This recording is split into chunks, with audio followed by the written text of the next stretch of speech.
नमस्कार, शाम के 7 बज रहे हैं। न्यूज 18 इंडिया पर आप सबका स्वागत है। आपके साथ मैं हूं नेहा पंत। शाम 7 बजे के बुलेटिन की शुरुआत करेंगे देश में कोरोना को लेकर ताजा स्थिति के साथ। देश में कोरोना के मरीजों की संख्या 16,000 के पार हो गई है। कुल मरीजों की संख्या बढ़कर 16,116 हो गई है, जबकि अब तक 519 लोगों की मौत हुई है। कोरोना के 2,302 मरीज अब तक ठीक हुए हैं। स्वास्थ्य मंत्रालय के संयुक्त सचिव लव अग्रवाल के मुताबिक पिछले 24 घंटे में 1,324 नए केस सामने आए हैं, जबकि 31 मरीजों की मौत हुई है। सरकार के मुताबिक देश के 55 जिलों में पिछले 14 दिन में कोई नया केस नहीं आया है, जिसमें 10 नए जिले और जोड़े गए हैं। तो देश में कोरोना के अब तक 16,116 मरीज हैं।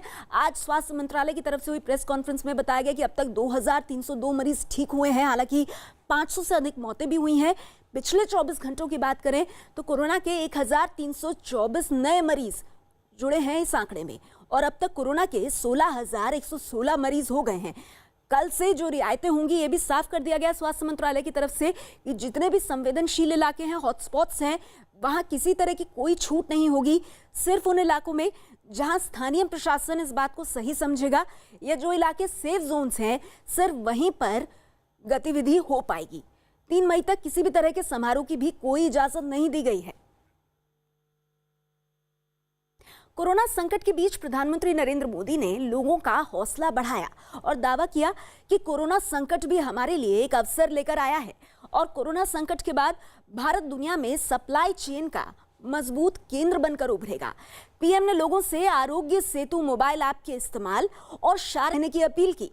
पीएम के मुताबिक कोरोना ने कम लागत की स्वास्थ्य सुविधाओं और बड़े स्तर पर काम करने की जरूरत महसूस कराई है। प्रधानमंत्री ने एक ऐसा बिजनेस मॉडल बनाने पर जोर दिया जिसमें गरीबों और किसानों को ध्यान में रखते हुए निवेश किया जाए।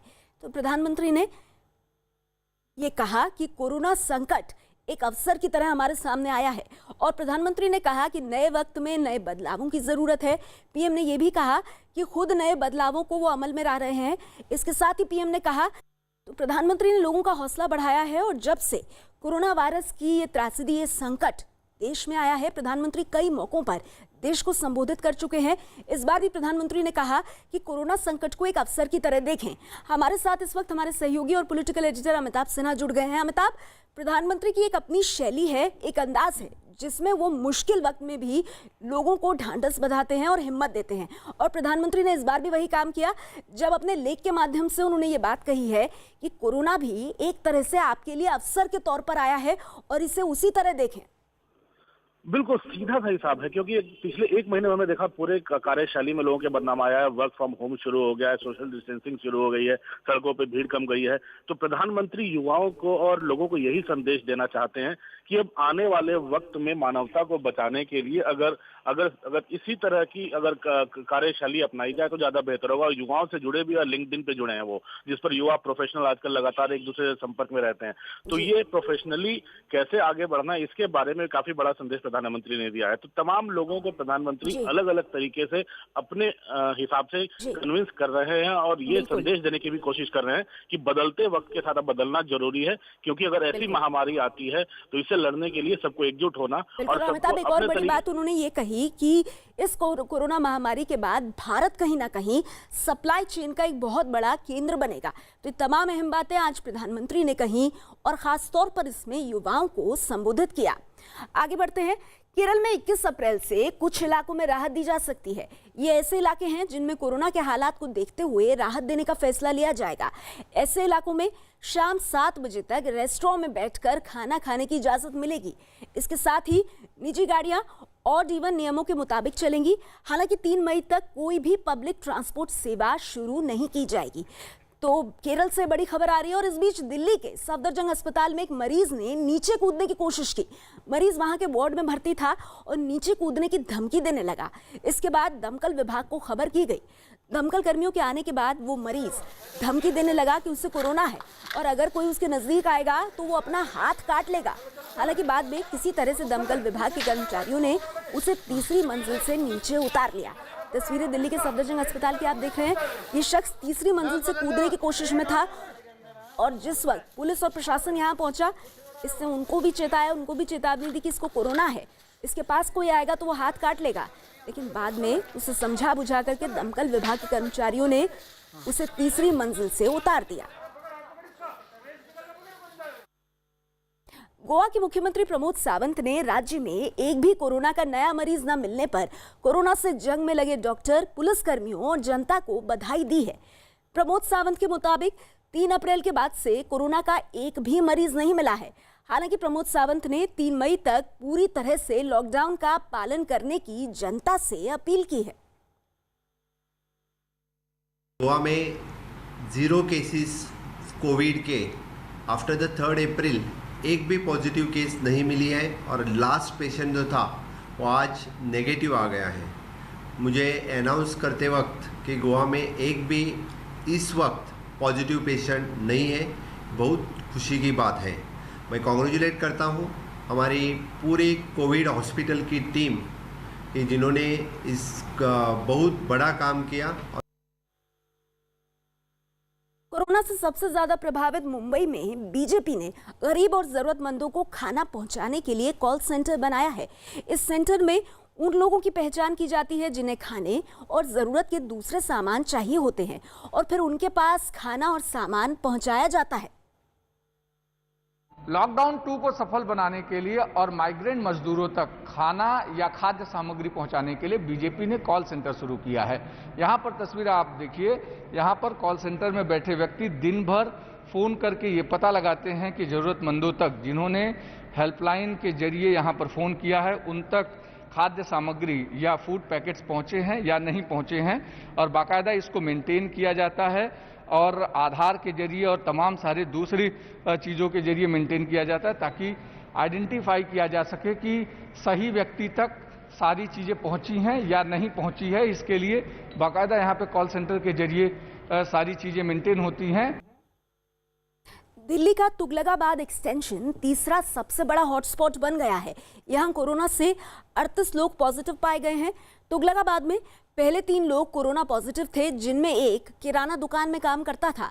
इसके बाद वहां की गली नंबर 26 और 27 में 94 लोगों की जांच की गई, जिसमें कुल 38 लोग पॉजिटिव पाए गए।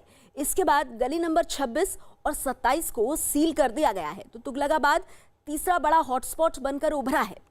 दिल्ली के मुख्यमंत्री अरविंद केजरीवाल ने कहा कि एक दिन पहले दिल्ली में 186 केस सामने आए हैं और इनमें से किसी को भी कोरोना के लक्षण नहीं थे। केजरीवाल के मुताबिक 736 टेस्ट्स की रिपोर्ट आई, उनमें से 186 कोरोना वायरस के मरीज निकले। इनमें से किसी को भी पता नहीं था कि वो कोरोना के मरीज हैं। केजरीवाल ने कहा कि हालात चिंताजनक जरूर हैं, लेकिन घबराने की कोई जरूरत नहीं है। कल हमारे पास 736 केसेस के टेस्ट की रिपोर्ट आई। उन 736 में से 186 कोरोना के मरीज निकले। 186 के 186 सभी एसिम्प्टोमेटिक हैं। इनमें किसी में भी सिम्टम्स नहीं है, किसी को बुखार नहीं है, किसी को खांसी नहीं है, किसी को सांस की शिकायत भी थी।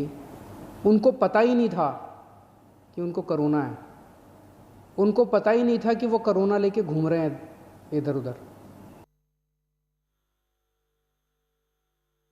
केंद्र सरकार के आदेश के बाद राज्य सरकारों ने 20 अप्रैल से लॉकडाउन में छूट की तैयारी की है, जिसके तहत हरियाणा की मुख्य सचिव केशनी आनंद अरोड़ा ने राज्य के सभी जिला उपायुक्त को प्रभावी योजना तैयार करने के लिए कहा है।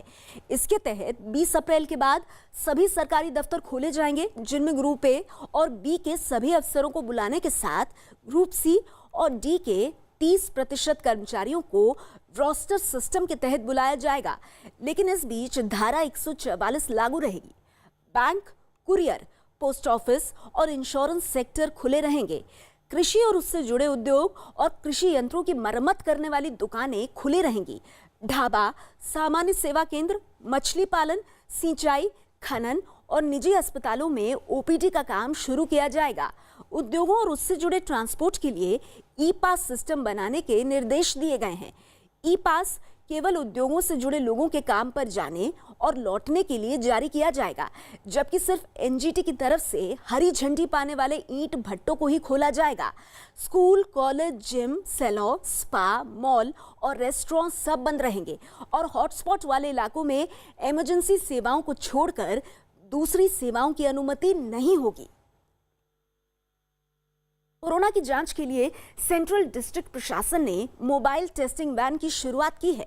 इस मोबाइल वैन को इस तरह से बनाया गया है जिसमें हेल्थ स्टाफ इसके अंदर होते हैं। बाहर एक शील्ड लगी है और उसके बाहर कोरोना का सैंपल देने वाला शख्स खड़ा होकर अपना सैंपल दे सकता है। कोरोना टेस्टिंग के लिए सेंट्रल डिस्ट्रिक्ट ने आज मोबाइल कोविड टेस्टिंग वैन शुरू करने जा रही है। आपको बता दें कि ये देखिए ये वैन है, पहले समझा देते हैं कि लिए जाता है। उनकी सुरक्षा के लिए वैन दरअसल बनाई गई है। आप देखेंगे एक ये शील्ड यहाँ पर लगी है, इसके पीछे डॉक्टर्स की टीम है, स्टाफ है और ये बाहर जो है ग्लव्स हैं और यहीं से सैंपल कलेक्ट किए जाएंगे। कि मैम थोड़ा सा बताएं ये क्या इनिशिएटिव है, ये सेंट्रल डिस्ट्रिक्ट की तरफ से ही लिया गया है क्या? देखिए ये सेंट्रल डिस्ट्रिक्ट की तरफ से ये एक इनिशिएटिव लिया गया है। एर्नाकुलम में ये यूज़ हो रहा था तो हमने उन लोगों से पूछा कि ये कैसे करना है, हमने इसको फैब्रिकेट करवाया और इसके पीछे बहुत सारे एम्स हैं। जो हेल्थ वर्कर्स हैं वो डायरेक्ट कांटेक्ट में ना आए। पीपी जो एक स्केयर्स कमोडिटी है, अंदर जब वो लोग बैठते हैं इस एंक्लोजर के अंदर तो वो कहीं पर भी इन्फेक्शन कैच करने की कोई संभावना नहीं है। तो इससे ये तो जो सेव हुए ही, दूसरा हमारी गलियां बहुत पतली हैं, स्पेशली वॉल्ड सिटी जो एरिया है तो उसके लिए ये छोटी गलियों में भी मनूवर कर सकती है। तो हमको लगा कि टेस्टिंग बढ़ाने का बहुत ज़्यादा ज़रूरत हो गई है, खास करके हमारे कंटेनमेंट जोन्स जो हमारे हैं उस। ये कब से शुरू कर रहे हैं ये अब जो टेस्टिंग है मोबाइल? ये फील्ड में जा रही है। अच्छा। हमारे सारे जो सैंपल्स लेंगे हमारे डॉक्टर्स, ये सारे सैंपल कलेक्शन के लिए फील्ड में। कोरोना को लेकर दवाओं के परीक्षण और वैक्सीन पर काम करने के लिए उच्च स्तरीय टास्क फोर्स का गठन किया गया।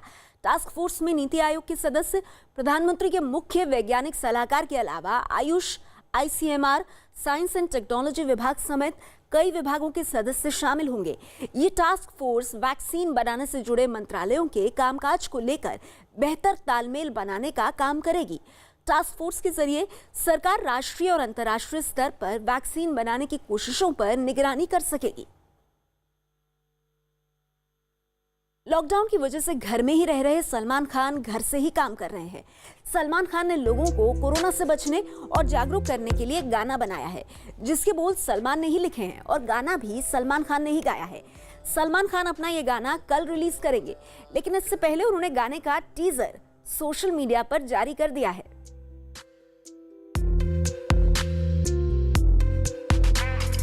प्यार करो ना, एहतियात करो ना।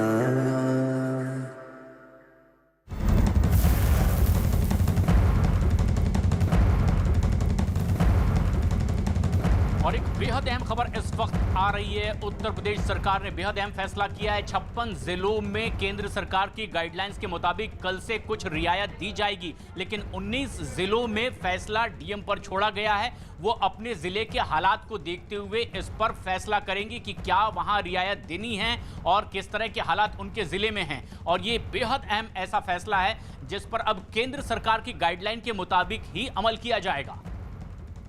और ये बेहद अहम खबर इसीलिए भी क्योंकि 10 से ज्यादा कोरोना के केस वाले जिलों में जो छूट मिलने वाली थी उस पर अब जिलाधिकारियों को यह जिम्मेदारी दे दी गई है कि वो इस पर फैसला करें कि हालात जिले में कैसे हैं, क्या केंद्र की गाइडलाइंस के मुताबिक वहां छूट देना सही होगा या नहीं, ये इन जिलाधिकारियों को तय करना है। लेकिन 56 ऐसे जिले हैं उत्तर प्रदेश में कहां केंद्र सरकार की गाइडलाइंस के मुताबिक जहां छूट मिलने वाली। अगली खबर राजस्थान के चित्तौड़गढ़ से है, जहां बेगू के कांग्रेस विधायक राजेंद्र बिधूड़ी के गरीब लोगों को राशन बांटने के दौरान एक महिला ने प्रधानमंत्री मोदी की तारीफ की। लॉकडाउन के दौरान जरूरतमंदों को कांग्रेस विधायक ने राशन बांटा था और इस दौरान उन्होंने एक बुजुर्ग महिला से पूछा कि कौन अच्छा है, पीएम मोदी या अशोक गहलोत। इस पर बुजुर्ग महिला ने पीएम मोदी को अच्छा बताया। इससे गुस्साए कांग्रेस विधायक ने महिला को राशन छोड़कर जाने की बात तक कह दी। कौन आदमी अच्छा है? अशोक गहलोत अच्छा है कि मोदी अच्छा है? बताओ कौन अच्छा है? आप क्या कह रही मोदी? तो फिर दिए जलाओ, राशन छोड़ दो। हरियाणा में लॉकडाउन के दौरान राहत की सेहत का भी ध्यान रख रही है। अंबाला की सब इंस्पेक्टर सतविंदर कौर इन मजदूरों को योग की ट्रेनिंग दे रही हैं। सतविंदर कौर इस वक्त मैटरनिटी लीव पर हैं, लेकिन कोरोना संकट के बीच वो इन मजदूरों को योग के जरिए तनाव दूर करने की ट्रेनिंग दे रही हैं। मैं अपनी तरफ से इस कठिनाई वाले समय में अपना कुछ योगदान देना चाहती थी, तो मैं क्या करती हूँ कि कुछ मेरे घर में कोई आता है तो मैं उनको कुछ समय कैद होके बैठ गए हैं। लॉकडाउन की वजह से लॉकडाउन में किसी तरह के समारोह की इजाजत ना होने की वजह से एक परिवार ने प्रशासन से गुहार लगाई थी, जिसके बाद उन्हें बेहद साधारण तरीके से शादी करने की इजाजत दे दी गई।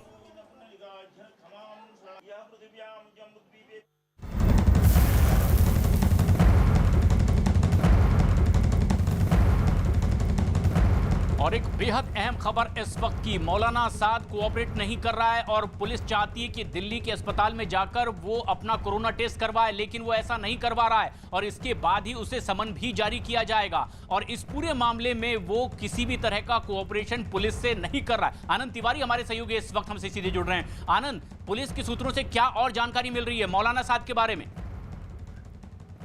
जी देखिए प्रशांत, दिल्ली पुलिस के अधिकारियों से एक बड़ी जानकारी अभी मिली है, जिसके मुताबिक जो मौलाना साद हैं उन्हें दिल्ली पुलिस ने अप्रोच किया है कि वो जाके दिल्ली के सरकारी अस्पताल में पहले अपना कोरोना टेस्ट कराएं और उसकी रिपोर्ट दिल्ली पुलिस की क्राइम ब्रांच को दें। जब पुलिस ये तस्दीक कर लेगी कि मौलाना साद कोरोना पॉजिटिव नहीं है, तभी उन्हें सम्मन देकर उनसे क्राइम ब्रांच पूछताछ करेगी, क्योंकि लगातार करीबन 14 दिन से ज्यादा का वक्त हो गया है जब मौलाना साद जाकिर नगर के अपने घर में क्वारंटाइन है और अब वो क्वारंटाइन पीरियड भी उनका खत्म हो गया, लेकिन उसके बावजूद भी वो दिल्ली के सरकारी अस्पताल में टेस्ट कराने नहीं जा रहे हैं। यानी जाहिर तौर पर वो पुलिस की जांच से बचना चाह रहे हैं। कई बार उनसे क्राइम ब्रांच ने ये अप्रोच करा है कि वो खुद जाएं और दिल्ली के सरकारी अस्पताल में बाकायदा जो कोरोना टेस्ट होता है वो करें। अब देखना ये होगा कि क्या दिल्ली सरकार इसमें कुछ अप्रोच करेगी अपने हिसाब से, या कोई टीम जो है वो सरकारी उन्हें लेने आएगी। ये तमाम क्वारंटीन पीरियड खत्म होने के बावजूद मौलाना साद बाहर नहीं आ रहा है और ना ही पुलिस से कोऑपरेट कर रहा है और अपना कोरोना टेस्ट करवा रहा है।